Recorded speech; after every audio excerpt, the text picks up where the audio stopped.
welcome to EPL Footy Fantasy EPL Fan Debate. I am with Ola Liverpool fan and Idris Chelsea fan. We tried our best to get a Spurs fan, but we're not able to. And Pause. You don't know. I'll represent Arsenal myself, and I'll be the host for today. So today, our show today is going to be all encompassing. We're going to talk about the UCL finals and the Europa League finals. And we're just going to go for it, talk about these two tournaments. But before I start, I wanted to pick you guys' brains about what you think. What's the feeling about English teams being the ones in this final? Like, this is the first time that any country has had 4 teams in both finals representing. What do you guys think about that? Ola. All right. Well, it's a good thing. It's a positive thing. They've had it coming anyway. They've had it coming for a while. La Liga has been enjoying too much, so it's time for the English clubs to bounce back. I think people say, okay, there's a lot of money in the English league, but I don't think it's just the money that contributed to it. I've seen people say, oh yeah, you have the richest league, so you should be performing well all the time, like in European competitions. But I don't think that's the main factor. I think the main factor is that many top coaches in England now. So the money is there, but they're using that money correctly. They're not wasting it, So, and I think that's influenced getting stronger squads and then better tactics. Because at the end of the day, it's not money that plays on the field. It's still footballers. It's still human beings that play on the field. A bag of cash it's not going to trap the ball and score a header. That's true. So at the end of the day, you still have to buy the right players. You have to coach them properly. And I think in England now, the standard is so high. The standard is really high. The matches, you see mid-table teams battling. You see Newcastle even beat Man City this season. You see Crystal Palace beating Man City. You see how even if the mid-table teams lose, they'll give you a very good game. Yeah. Because mid-table teams also have good coaches. That's right. So I think that's the main influence. So it's a good thing. It's a good thing for English clubs to be in the final. And yeah, the money helps, but I think it's not just the money. It's like the good players are there and the very good managers are there too. Yeah. Idris, anything to add?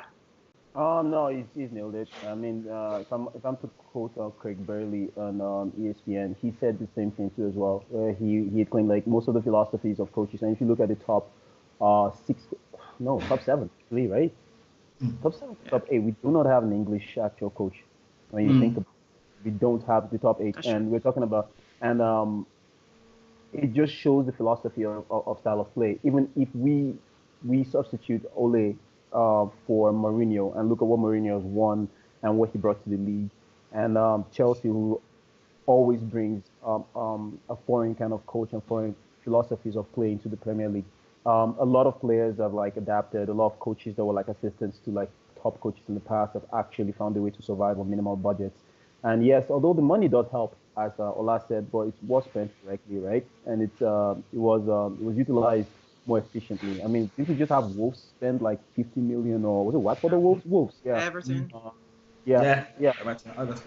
So when you look at the recruitment and the way they actually aggressively bring in talent, and even the English national team for the first time, it looks like they're actually going to do better for the first time.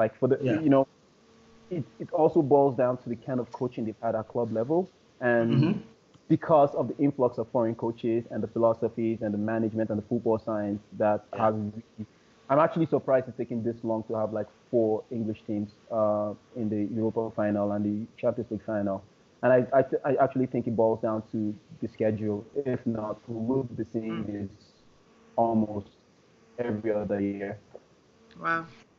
Yeah, I agree with both of you. I think also with a lot what you mentioned tactically, we're just able to, this year we just showed we were able to adapt in those competitions. Look at Arsenal. We were losing in the Premier League, but you go to Europa League, face Valencia, everyone's afraid, but tactically we owned them. That sort of Napoli. Napoli, same thing. Yeah. So yeah, I think that's there, and it definitely has something to do with the coaches. That's true. So it's a good thing, and it's one thing we can hold over the heads of those La Liga fanboys that think EPL is nothing to write home about. Finally, And they've not been able to do this. I always say EPL is the most entertaining league. Yeah. That's my opinion. I stand by that. But Yeah, this year we've shown that we backed up the entertainment by producing something. So it's good. I mean, we even know that like the final eight in the Champions League, we had 4 English teams. Yeah. So I mean, there was almost nowhere else to go. Like 2 of them had to leave. But yeah, we did a good job this year. So it's very impressive.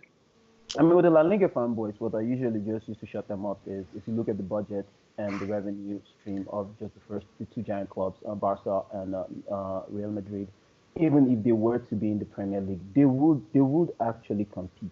Like, let's be real.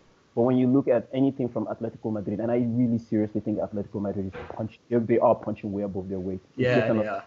Pochettino's situation in Tottenham, like they're punching way above their weight. And Sevilla and Valencia, I remember when Valencia would actually compete for the Champions League. But now everyone is kind of doing better. Economy, place of residence that players like to go to, style of play, coaches, the influx of coaches. So all those things impact. I mean, think about Serie A, when Serie A used to dominate, like the old ladies of Juventus,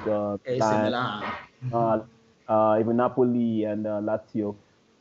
They were doing well. The country was doing well. Their coaches were players of Italy's golden age. But then at the same time, with what's going on now with a crappy economy and just rife with racism and a lot of like just off-field antics, nobody wants to go there. Let's be honest. Most of the talent actually flee at the end of the day. Like I cannot even see them any serious talent. I mean, Ronaldo going there really helps them in terms of like revenue. Yeah, helps Juventus. And if you look at the way Juventus is being structured, that's like they are the, how do I put it? They are like the international club of Italy. When you see it, like they've got to a standard where they're like the Italian face of how business is done. Then you just look at the rest, look like home base, local business. The stadium. Have you seen any matches in their like of Italian Serie A? Their stadium is usually empty. You know, like maybe half field. Yeah, except for the big games. You know what's actually funny? Juventus is the only team that actually owns a stadium. Yeah, they had to build like a couple of years ago. Every other stadium is actually rented or leased by the team. Juventus used to play. Juventus used to play somewhere else before. They had to like something. They built their own stadium. They built their own stadium. Yeah. They are the stadium that actually they're the only team in Italy that owns the stadium they play. Yeah. Interesting. Yeah. I did not know that. So that affects their revenues too, in terms of taxes and stuff. But then again, all the other antics. I mean, International was bought by, I believe. They are Chinese consortium. So but now it's American. I think it's American now or something like that. Yeah, it's not. I would not say for. Yeah, so it's looking good for the English clubs. But I think it's looking good. Good. All right, let's move on to our first question for the day. Who had the toughest run in to the final? Let's start with Champions League. And because we don't have a Spurs fan, I'll start with Ola. Who had the toughest run like from the group games up onto the final between Liverpool and Spurs? Well, at the beginning, when they drew the groups, people were saying Liverpool was like a group of death. Well, that's what people said. And I will say, maybe we had a very tough group because we had Napoli, who were, I think maybe they were overhyped eventually. They were very good, but at the time the draw was made, people were like Napoli, PSG, and then we had Red Star. Okay, Red Star is not the best club, but that's the thing. Red Star actually beat Liverpool. Belgrade, yeah. They actually beat Liverpool, so it's not like they were entirely crap like that. So the way the group ended, you say like, okay, that group was a bit dicey. So compared to Spurs, is Idris still here? Okay, compared to Spurs, I think Spurs had Barcelona, Barcelona, PSV, and Inter. I think that's what Spurs had. Yeah. So in terms of group stages, on paper, Liverpool seemed to have a tougher group, but I think in reality, Spurs had the tougher group. Because Napoli, compared to Spurs, had to play Inter. I think they lost to Inter. Then they had to go to Barcelona to get a draw. Yeah. And they managed to get it, but that was because Inter messed up in their own match. Because if Inter won their last match, Inter would have been going through. And Inter were playing PSV, who were already out, and yet Inter could not beat PSV. So it was just crazy like that because Inter just needed to beat PSV in Italy to go through. And they couldn't do it, even though PSV were already like bottom of the group. So that shows like the quality of that group was maybe stronger than Liverpool's. But then after the group stages, I would say Liverpool had the tougher run because we had to play Bayern Munich. I know people were saying, oh, Bayern Munich, they're not as good as before. Well, they still won the league again. And they were on a very good run. Like in between when Liverpool played Bayern Munich, they beat a team 6-0. Then Liverpool beat them. And then Bayern Munich played another match again and beat another team 6-0. So all these people were like, oh, Bayern Munich are not that good. I don't think so. It's just that Liverpool were better than them. Bayern Munich is still a very good team. And then we had to play Porto. Okay, maybe they're not the strongest, but they're Portuguese champions, I think. And then we had to play Barcelona. So after the group stages, I think Liverpool have played the tougher teams because Spurs played Dortmund, played Man City. Man City, okay, they're very good, but yeah, they're not in Europe. In Europe, everybody knows in Europe, Man City, they don't have mouths. They don't have mouths. But still, I think that was a tough matchup. Yeah, they did, but I'm just comparing it to playing Barcelona and Bayern Munich. When you're playing Barcelona and Bayern Munich to get to the final, and somebody's playing Man City, Dortmund, and Ajax, come on. I think on paper, let me step in because I'm going to represent Spurs today. Well done. I think on paper, yes, I 100% agree with you. On paper, that Liverpool had the toughest draw. Like if someone lined them up and said you're going to play Bayern, Porto, and Barcelona to reach the finals, everyone's going to call you out. Like I called you guys out after Bayern Munich. I didn't realize that they wouldn't be up to snuff in the UCL. Definitely called you. Porto, I knew you guys were coming through. But Barcelona, I was like, there's no way Barcelona is going to lose to Liverpool. So on paper, yes. But in reality, Spurs had no business going past City. Like, I don't know what happened. But it's Man City now. Come on. Man City, like, they don't lose to Spurs in the league. Like, they lost last 2 years ago, I think. Yeah, they don't lose to Spurs. But that's in the league. That's what I mean. In the Champions League, Man City is different. My mouth was agape to Ola's.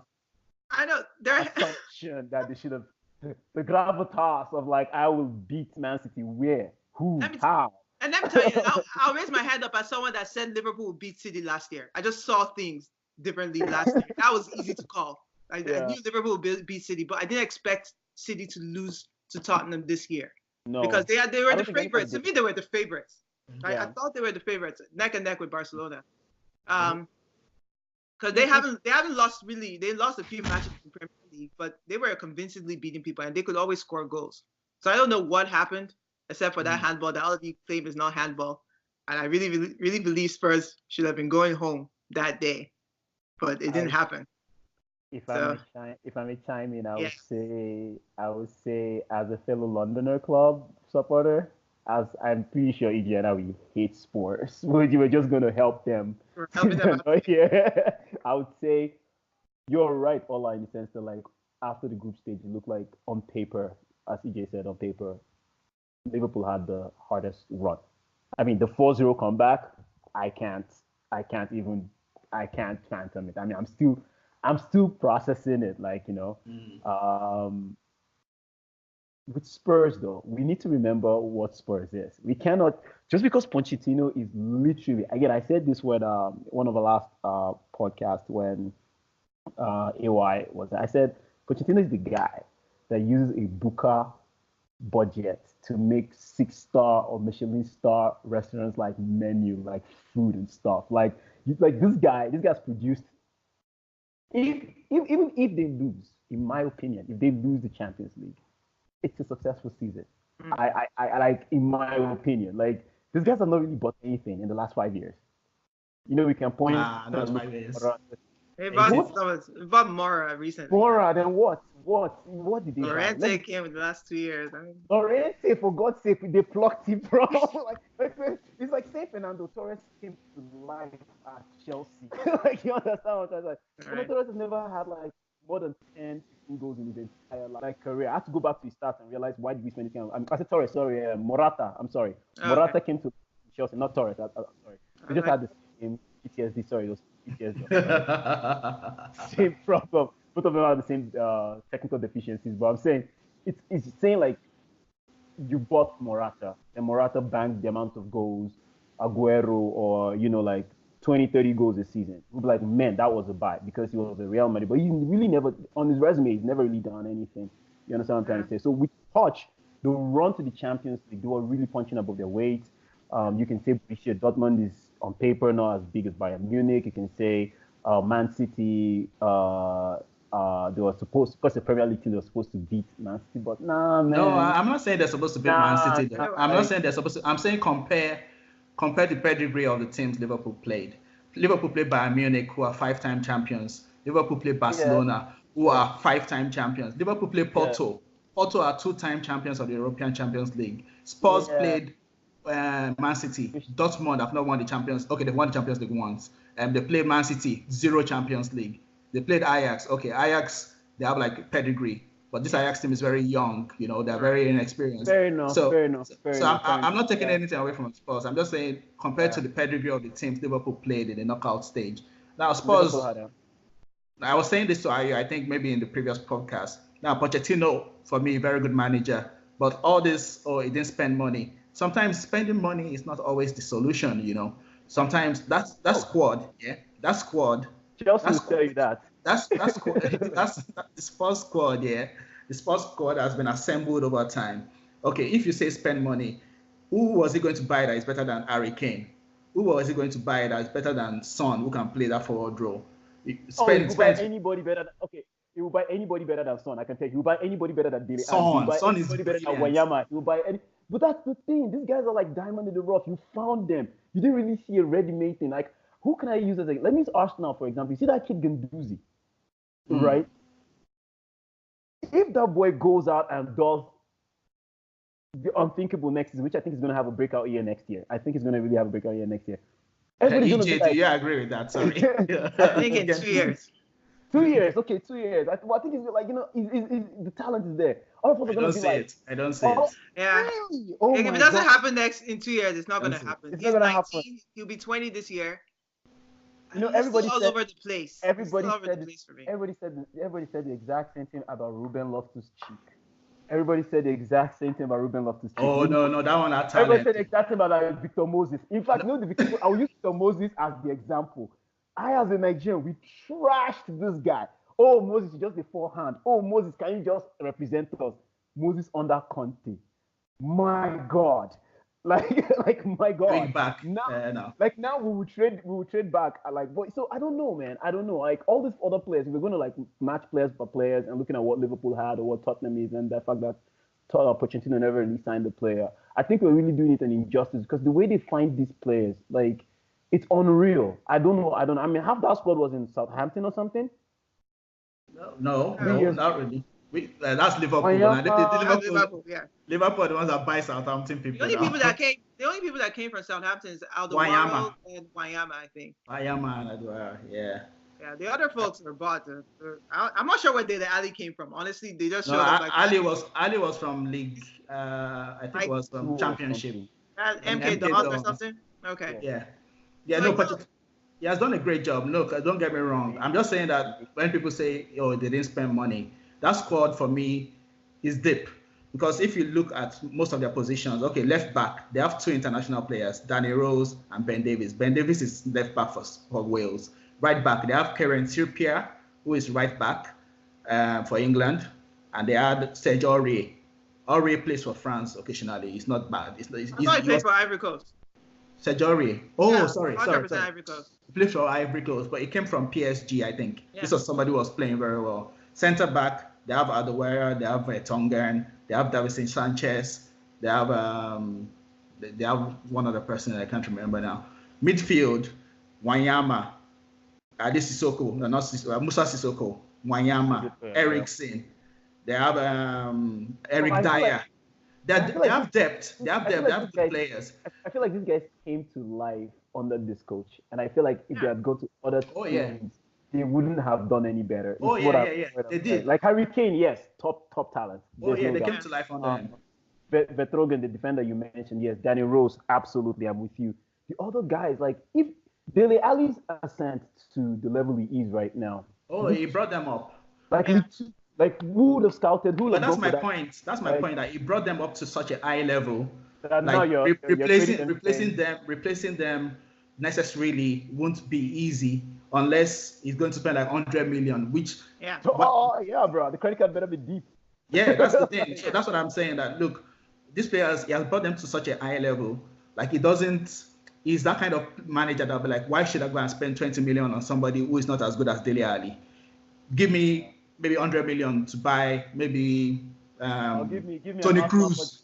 Tony Cruz. budget of 40 million for the season. it was almost the same thing like Klopp. It was almost the same thing like Klopp because Klopp for Van Dijk, when we wanted to get Van Dijk before, Southampton said, oh, they're not going to sell.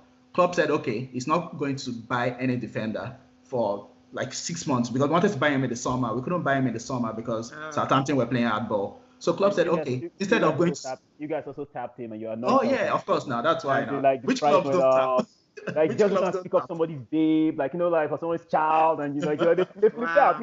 I was Which like, clubs wow, don't do that? All clubs do that. We just got caught. But yours was very blunt. Yours was very, disrespectful. Like, the kid totally just shut down on Southampton. It's like, yeah, this is where I'm going. They're like, dude, they got a lot of money, man. They got a lot of money anyway. But, I mean, I respect the way Liverpool built their team. I have to say that. I respect. It was like season after season, you guys built.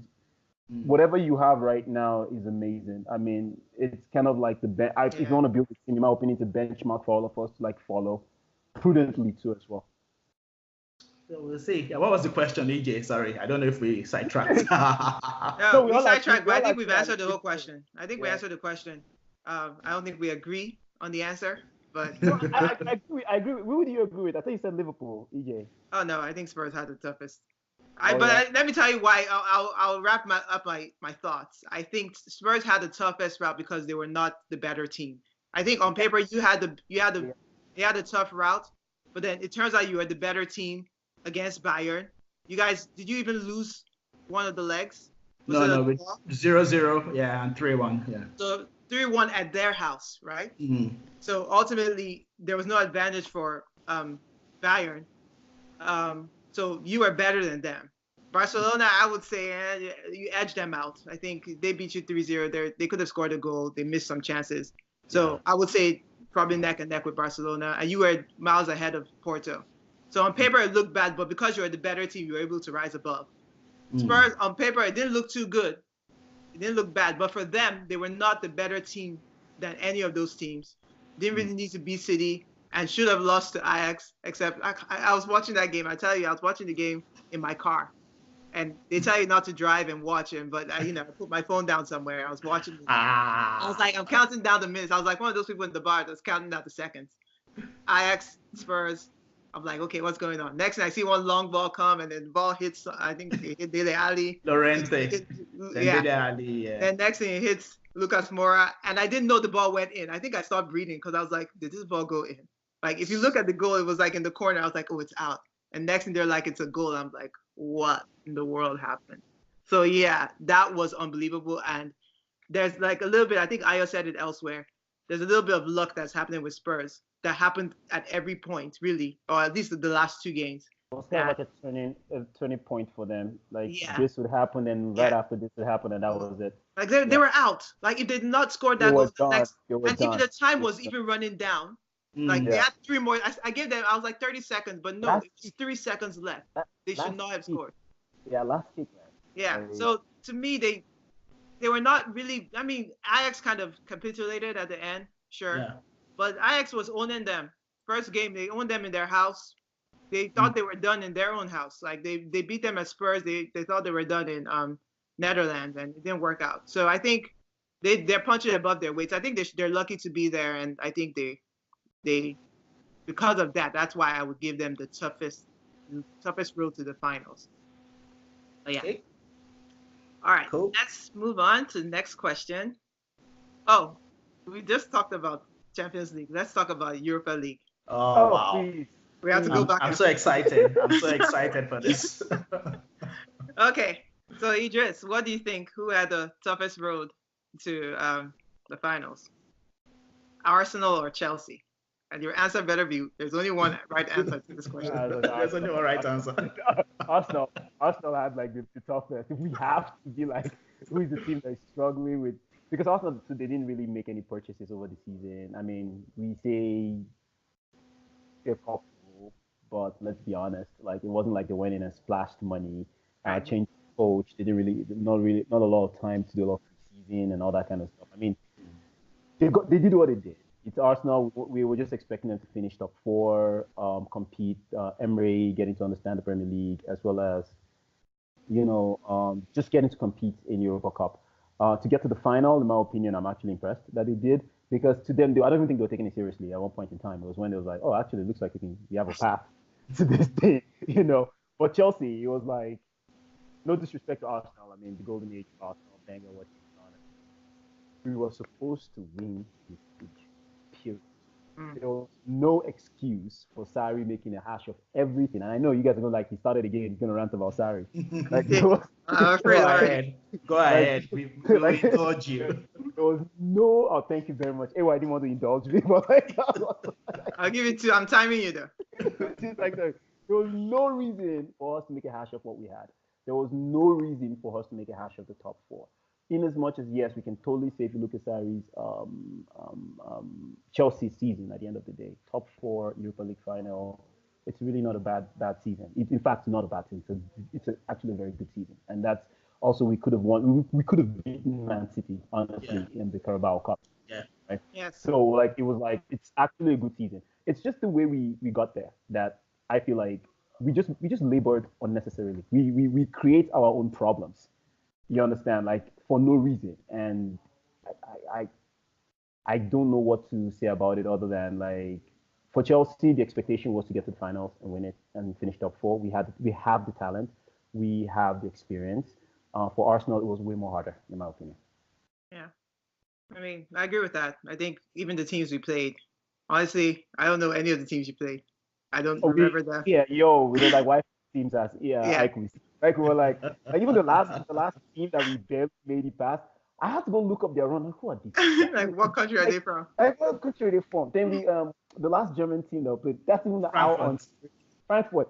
With Jovic. I was like, Jovic. See, Jovic is good. But he's not Chelsea good, where he's gonna be clowning us. We're leading 4-0, all of a sudden the guy 4-3. I saw that. That was the same. Was that Frankfurt? What was that team? Frankfurt. It was Frankfurt. No. The team you beat 4-3. That wasn't Frankfurt though. Oh, was it Frankfurt? Sorry, what was the other team? Yeah. Was it a Serbian team? I don't know. Something Eastern Europe.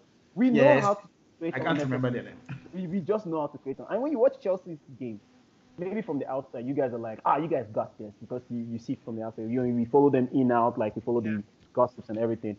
We know the quality we have, and we can tell you. If it's not, we're going to die 4-3-3. The entire planet knows what we're going to play. The entire planet knows when we're going to sub. The entire planet also knows 10 minutes. In 10 minutes of the second half, the entire planet knows this. In 10 minutes of the second half, Chelsea's going to lose this game. All you have to do is just pound them, and they will concede 2 or 3 goals if you're consistent. It's just you start asking yourself, but why? Why? You can't even put your finger. So I don't know. Arsenal had a way rougher route, in my opinion. Yeah. I think I agree with that, so I won't even talk too much about it. But yeah, on paper, Valencia, Napoli, people had even written us out.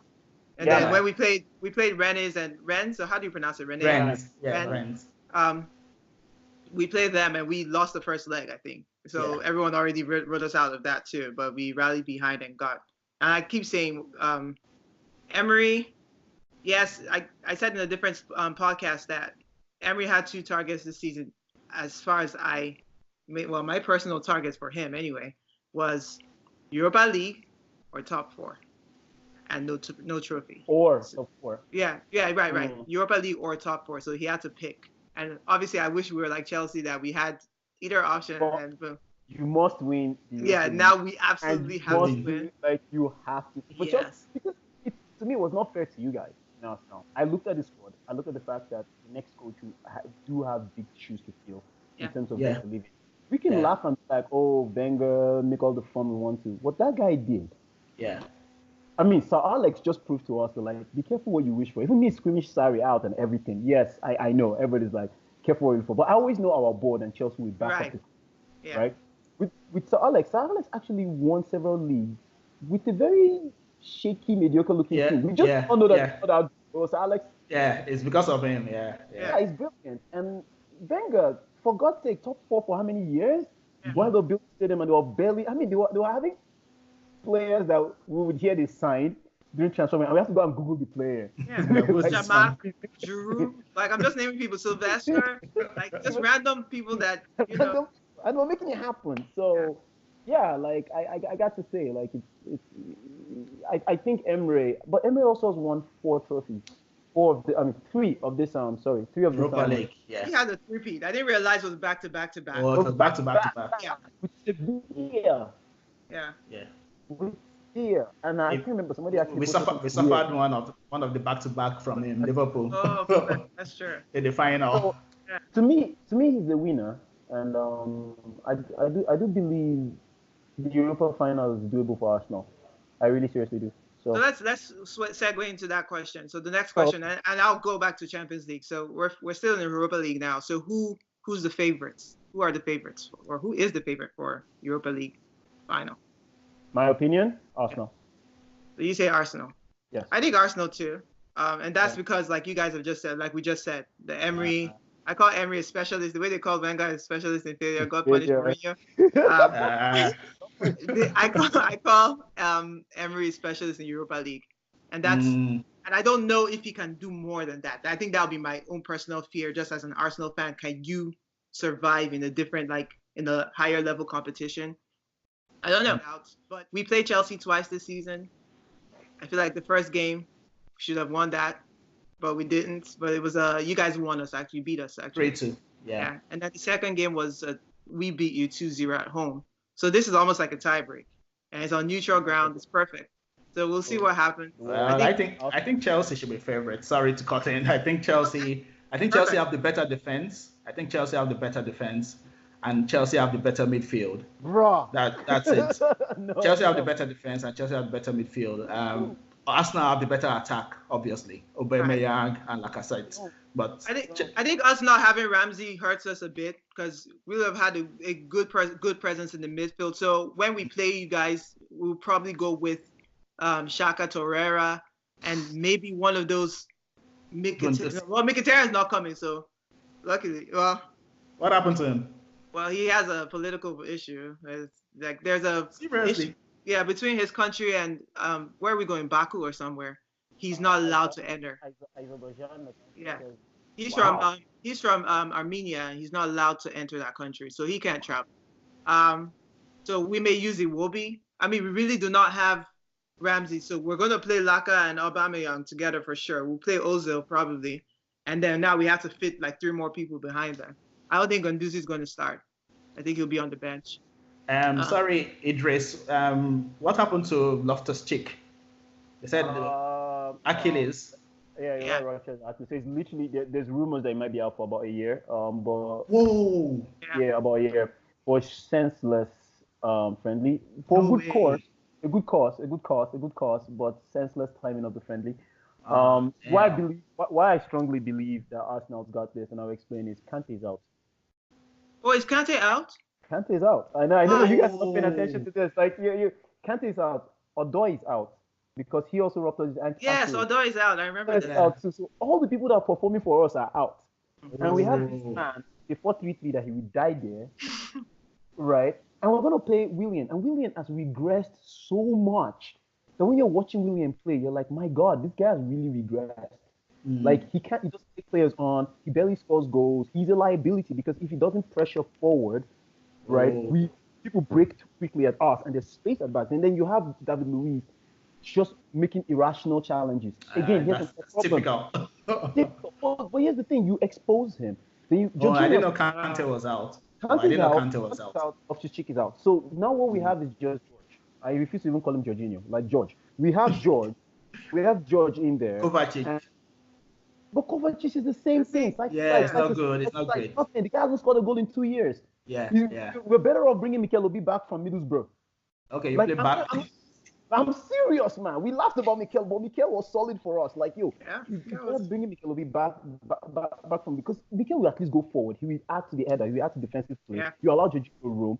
We don't have that. He's never going to play Danny Drinkwater. He's not going to play, man. The guy's just been there for no reason, like throughout the entire season. Who else do we have? Like, that's all we have. Ross Barkley. Don't worry, Ross Barkley will score a trick. We hope. Oh man, knock on wood. I pray so. But But we got Ross, right? If Ross Barkley goes down, we have no plan B. Wow. We have no plan B as it is right now. I mean, this is a coach that was going to play a 17-year-old kid in Jorginho's role because he refused to play N'Golo Kante in his role. And that was what his have to do. He did it in the Europa League Cup. He did it twice. That was when the crowd turned against him, and that was when you see people like Joshua Omobala on our chat, like me, David, and we're like going off on the guy, like, no, we need this guy out. Like he wanted to make it. Oh, I'm not going to play this person. So he played it. Okay, just shift it, change the formation. No. So because we don't have that flexibility, I can assure you that because of that, we have Hazard. Hazard's always going to be Hazard. We have Giroud. I really think he doesn't play. Yeah. We have Pedro. Pedro shows up. The Pedro we know, we're good to go. If Pedro shows up like the Pedro that plays 5-a-side, we are doomed because that Pedro swings too far. Like, you know when somebody's very good, exceptional, then there's no middle ground, and they're like, holy shit, at the end of the day. So that's Pedro. So that's where we are with Pedro. Willian is just there. So there's nothing when you say the defense. Those injuries have really messed you guys up. So I didn't know. We don't have Antonio Rudiger. Rudiger is out because he just had his ACL replaced too. Wow. Like so we have serious problems now. We have legitimate we're depleted. So we have Christensen, who is good, but he has to be a ball playing defender, right? And he's not really a ball playing defender. So it's the same thing with David Luiz. David Luiz is good with the ball, but we need Christensen to be stable. You understand? We have our captain who is okay, but between Emerson and Alonso, God, I don't know. Like the only reason we like Emerson is because he's not Alonso. That we can't say he's better. Like honestly, you go look at all the Chelsea. Alonso has had a poor season. Yeah. And he started out great, right? You guys are happy when he's a wing back. He plays better as a wing back. Yeah.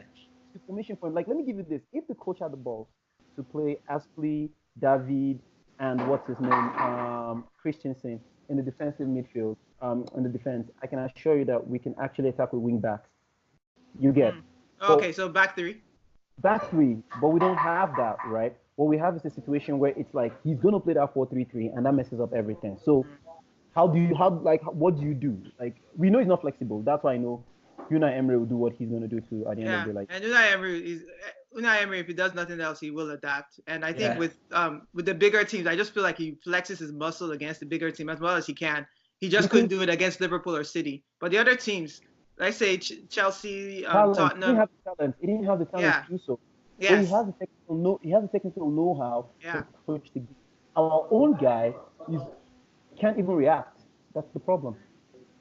So it makes the like for like subs. There was one match I was watching that Chelsea was playing. I think Chelsea needed a goal, and your man, instead of adding an extra striker, I'm like, okay, he took out the defender and brought in the defender. Oh my god! Or you take out a midfielder and bring in a midfielder. You'd be like, come on, you're just doing the same. You're doing like for like. At least be a bit more flexible. Yeah, I understand the frustration. Like unlike Emery will experiment. Emery will be flexible, will try things. But Sarri is a bit dogmatic. Like I want to do it this way, and it has to be this way only. You know. So I understand the frustration, but if not for the injuries you told me about now, just as I said Chelsea were clear favourites. But if you're missing Kante, Loftus-Cheek, Rudiger, and Callum Hudson.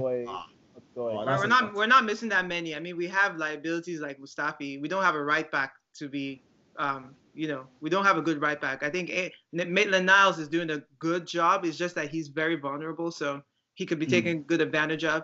But I think just based on those injuries and my personal hope and Unai Emery's expertise with Europa League, we need to win. We need a trophy won, and we need to get back into Champions League. I can't watch Europa League period because it's during the week and it's awkward hours.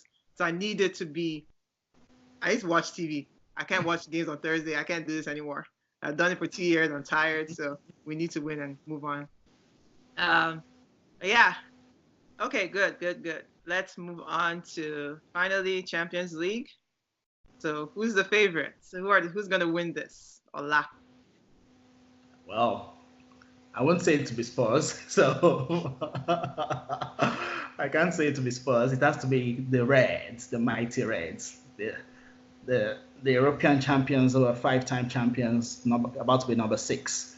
You know, it's not easy. It's not easy, but Just If you can't make mouth now, when will you make mouth now? Say it Yeah, now. no, it's be tough. To be a tough game because Pochettino has anytime we play against Spurs, it's always difficult for us. Like, I don't think he has a very good record as in terms of wins since Klopp came. I think he has beaten Klopp only once in like 8 games, but all the games are usually tough. Yeah. Like he causes us problems. He's flexible. He's this kind of tactical coach. Like even if Liverpool is on top, Pochettino would change something around and make the game a tight game. The game we beat them at Anfield 2-1. The first half, we're entering them. We're just playing our game. We're making chances. When it came to halftime, Pochettino switched the tactics from 4-3-3. He was playing 3 at the back. He changed the 3 at the back to 4-4-2. And then Liverpool we couldn't do anything. They were just making chances. They probably should have won that match. That was the match. They had the 2-on-1, like Van Dijk. So they probably should have won that match. And that's my main fear, that Pochettino is such a good tactical manager. Like even if Liverpool are the favourites, because he is very flexible and he sees what to do on the pitch and he does it. Like he doesn't wait. If you ask Liverpool fans, one of the things we complain about Klopp is because it takes time with the subs. That sometimes he doesn't make quick subs. Like you will see the problem, you're like, oh, maybe midfield is a problem. Make the change now. You want to leave it for like 10 minutes before he makes the change. Unlike somebody like Pochettino will see it and he will address it straight away. Klopp will want to leave it for like 10 minutes because Klopp, he trusts his players so much. He believes like, okay, I believe in my players. They will sort this out. And then in that 10 minutes, damage can be caused, So that's the only thing I'm worried about. I'm worried that if the game is swinging away from us, I'm worried that, okay, we won't make quick changes to address the situation. But on paper, Liverpool overall, like defensively in attack, we look to be stronger than Spurs. But it's Spurs, they're usually supposed to spurs it up, but then you just keep wondering, is this the year when they finally don't spurs it up? I don't know. I hope not. I hope not too. I can imagine Arsenal fans would die. They're supporting all the Arsenal fans are supporting Liverpool in this final. Why NWA? Champions and Arsenal fans. You'll never walk alone. Never walk. That's my slogan for the last couple of weeks has been COYG hashtag YNWA. Like I sign everything I write now like that until Champions League is over. Because yes, we honestly can't watch Spurs win the Champions League. That's just the truth. I know I've been on the group and everyone's attacking me. I wanted Spurs to win. I didn't really want Spurs to win at all. And I can't see them win. I don't think they deserve to win. I think they've lucked their way through to the finals. Like I said that before. I don't think they should win at all. I think Liverpool coming to the finals last year, getting there. And last year I knew Real would beat Liverpool. But this time they're their favorites. I will give Spurs, I don't think it's too, like I wouldn't say 60-40. If I was going to assign a percentage to it, I will be closer. I will say 55-45. Like Liverpool has the edge. And the reason I say that is because you guys have beaten Spurs twice this season already. You guys have already played them, and then Spurs is doing something crazy that they've not done before. Like you said, they can adapt.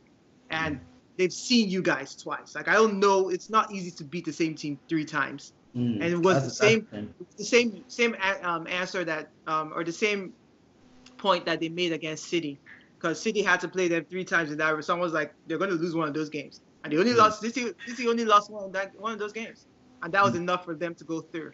So I don't think we can just write you guys in as the champions. You're going to have to play that. I don't know is Salah there for you? Salah is playing. Firmino is the problem. Firmino was the one. He had a groin injury, so he missed the last couple of games. So we don't know if he's going to be fit. For me, I think I would prefer if Harry Kane was fit. Because I think Harry Kane, it's not that Harry Kane is a bad player, but Spurs, their attack is less mobile when Harry Kane is there. Exactly. I was saying this, I think also in a previous podcast, or maybe with Ayo. Harry Kane's game has changed a bit. Harry Kane doesn't make all those runs and behind defenders because he has had so many injuries with that ankle, so he doesn't run as much. What he does now is he tries to take the ball from outside the box and try to make things happen. So when he is playing, we have a better chance of limiting the attack. But if it's Son and Moura playing up front, then we would have more problem because those guys are mobile. Those guys can run all day. Those guys can run all day. Harry Kane won't run all day. Harry Kane will just be chilling. And so I'll prefer if Harry Kane was playing. Of course, he might score, but that doesn't mean the attack. Doesn't mean the attack is going to be much better if he is there. So, 100%. I think he is playing, by the way. I think they're going to. If I was Spurs, I would not rush him to play. Oh, he will rush himself. Yeah, they're saying that they think he'll be fit for the match. But if I was Spurs, if I want the best chance to win, I do think it's not with him on the pitch, and not because of, like you said, he's the best striker, probably one of the top 5 in Premier League. But they will rely on him so much that you guys will be able to stop them. Like, that's it. The ball will come to him. They will stop. Liverpool will stop him, and they'll still Tottenham's attack. And that's the thing. Because if Harry Kane is playing, he'll be playing in the center. That means they'll have to push Son to the wings, and they have to push Mora to the wings. But if he's not playing, they will just play Son and Mora up front. Exactly. In the middle, and they're more dangerous that way, in my opinion. Anyway, we don't know. When did Kane play last? Like, when was he? Against Dortmund? Did he play against City? He didn't play against City at all. No, he didn't play against City. So like at least 4 or 5 weeks ago, at least. I think he's a good motivational speaker. I heard he went to the locker room during the halftime. So I think they should keep him down. That's their best chance to win. I really think so. I think he's going to force himself to play that match. But because you play, I think that even gives you guys a bigger advantage. So some of us hope. He has not really been fit, even in the World Cup. He wasn't 100% fit. So he has been carrying those ankle injuries. He keeps having them. He's just pushing himself to play. They linger on. They linger on for a very long time. I've actually had a former teammate here, soccer teammate, that had to go on an injury. He carried it for like 3 years. Wow. He carried it for 3 years. Always inflaming. Always. All you need to do is just roll it a little bit, and That's it. Games. Sometimes a little bit. That's it. Or sometimes if the field is bad, it just inflames. So I think they did a surgery on him, right? Yeah, he's had like 2 or 3 surgeries. So that's to rectify it at the end of the day. Then he'll be good. What do you think, Idris? I think Liverpool's clear favorites. They have more firepower. They have more talent power. They have just the coach, the energy, the way they came against Barcelona, the fact that Man City's done them wrong. They did a strong thing. The only thing that Man City did wrong was not lose a game. You guys also did. And the joke is, Man City are still having PTSD from Liverpool. So when they're playing anybody, they're still assuming Liverpool is coming. So they're going on people. What's the name? Was it Watford? Yeah. For Watford, man. Like they have to remind them, like, guy, this is the FA Cup. It's not the FA Cup. Goals don't count. Goals don't count. Like, they just racked it up. So, but when you think about the way Liverpool plays, the high press, the energy and the charge, they're clear favorites, man. Like, they're very clear favorites. It's familiar foe. So yeah, the only thing, and I like what EeJay said, 55-45. Because that's exactly where my mind too is. It's a 55-45 kind of thing. Because we might say Poch locked his way in to the final, but they played though. They played. I mean, as Mourinho will say, there is luck, but you need to create your luck sometimes. You need to capitalize on your luck. Except at Chelsea, you're not going to capitalize on your luck. But with other teams, they do capitalize on their luck. I mean, if Liverpool slips, if they consider goal from Spurs, this is a different game entirely. The pound Spurs as fast as possible. 1, 2. Okay, then everybody respect themselves. I know who the boss is on the pitch. You understand? But if this disrespect of everybody, as in Europa, they say everybody in Bemu, everybody's raising anyhow. In the market, I think you have chest. You're beating your chest, and it is reaching 17 minutes. Liverpool. At 17 minutes.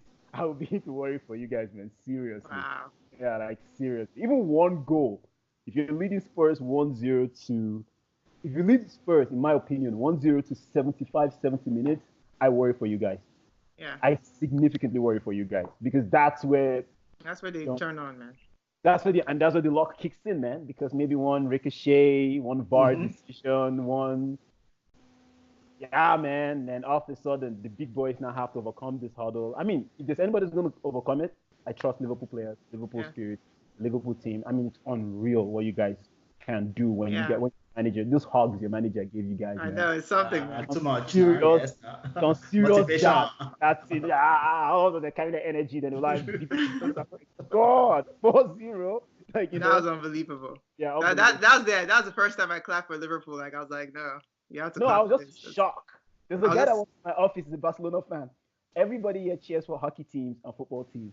But when Barca is laughing, when Barca is playing, everybody comes to laugh at him. So if they talk, we play cards during lunch break. So every time the guy goes off, he's like, he's Egyptian, Adele. Adele will just go, oh, yeah, it's Barca, Mo Salah. Like he loves Salah in Liverpool, and he loves like Salah is the Messiah from Egypt. And there's like Liverpool, the Holy Grail, and Barcelona, the Holy Grail, they can't do anything. So he would just go, oh, Messi, oh, Messi, everything. So we waited for him. And when he was losing, I ran downstairs. Like, I didn't even take the elevator. I ran downstairs to look for this guy. By the time I would get there, all the hockey fans, they were just getting alerts. They were already at his desk. Like, they were like right at his desk. Waiting for him. Oh, no, they just kept telling him, Barca. He was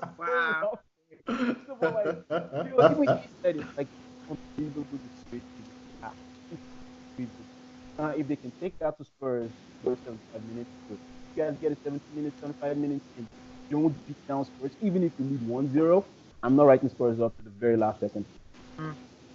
What needs to happen is big goal difference at halftime, please. 3-0. 3-0. 2-2. If let's just give them 2-0 so you don't break ankles. Just make sure there's at least more than a goal difference. Yeah. Then we at London can rest easy that these guys are not going to be shouting Champions League. Help us. And their fans are very annoying. For fans that have not won anything. Can you imagine? In other groups, they talk way too. They're like, we've taken over Arsenal like 1 year. I got pushed off a train once in London. Like I was walking with my Chelsea jerseys. I was like, "Oh, this train." They were like, "It said Ellen Road or something." I can't even remember. Like I just jumped on. I was supposed to jump on the wrong train. The guy's like, "No, not your train." Like the guy pushed me. I mean, I knew he was not trying to be mean. He's not trying to be mean. But just the way he did it, I was like, "Oh!" I looked at him. I said, "Oh, it was Tottenham fans." I was like, "Ugh." Then my friend was like, "That's how they behave." But yeah, hopefully Liverpool does the job. Cool. So we're all agreeing. Even me representing Spurs. I agree. Liverpool wins. So we'll see. Okay. Well, that brings us to the end of our podcast. I know Aya usually has trivia, but I don't have any trivia questions. I think he's better. Thank you. He come up with questions that no one knows the answers to except for some people that are excited. Oh man, last one, man, I felt dumb. I'm like, how didn't I know? I feel dumb. First one, I was feeling like, I got this now. So. Those trivia questions are trivia questions from L. I know. Come on. Are we doing one today? No. Okay, great. EeJay is nice like that. I'm nicer than Aya. Thank you. She allowed us to talk. Yes. I like this honorable timekeeper. Tell me what you won't allow us rant on Sarri. He doesn't need to. So at our young age, we are carrying because of that man. Like, do you think Sarri will get fired after this season? He won't get fired. No, Nicotine Daddy is here to stay, man. He's here to stay for one more season. What I'm just happy about is his replacement we've identified him. Who? Frankie. Super Frankie. Oh, Frankie. Frank Lampard. Oh, of course. Sorry. If you watch if Frank Lampard was in Europa League, I think he might have actually had a shot to the semi-final. And he's done a good job. He's done a very good job there. So are they in contention to come to Champions? They're going to Wembley. They're in the final. They're playing Aston Villa. They're playing against John Terry. Looking forward to that final. Derby County Villa. I would like Lampard to come up. I would like Lampard. Yeah. The highest goal scorer for Aston Villa is our Chelsea boy, which by God's grace, inshallah, he comes back and he's going to not sign. Tammy Abraham. 25 goals. Oh, okay. Oh wow. You guys have players now. Yeah. This transfer ban is not going to bring them back. Bring the kids back. Bring all the kids back, man. 5, man. That's not like I'm not worried about it. I mean, my understanding was, and I don't think it was the same. Correct me, EeJay, if I'm wrong. It was the same benchmark they gave Unai Emery for Sarri. I didn't know that. Apparently, they wanted him to. His first job was to improve players. That was the benchmark. First of all, and that was with the mind that we have all these academy boys. We have to find a way to deal with them and figure out which ones we're selling. Second was to end up in the top 4. Well, developed players end up in top 4 was kind of intertwined. Third was to at least win a trophy or the Europa League. Why everyone turned against him was how he treated Hudson-Odoi and how he had treated Ruben Loftus-Cheek in the beginning. We had seen the problem.